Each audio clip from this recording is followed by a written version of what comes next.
懶人基金如何幫你合理投資？預設投資策略，又叫懶人基金，係由兩個混合資產基金組成，核心累積基金同埋65歲後基金。喺核心累積基金入面，大約60% 會投資喺環球股票，投資風險同回報都會比較高。剩低嘅40% 就會投資喺風險較低嘅環球債券。至於65歲後基金，則以穩健投資為主，投資喺環球股票嘅部分大約只佔20%，其餘80% 就會投資喺環球債券。由50歲開始，基金組合比例會根據年齡自動調整，逐步降低投資風險。50歲前，所有資產投資於核心累積基金；50到64歲，每年逐步減持核心累積基金約6.7%，同時增持65歲後基金，去到64歲後，所有資產都會投資喺65歲後基金。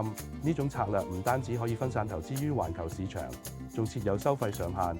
因此，呢類懶人基金提供咗一種方便又風險可控嘅投資選擇。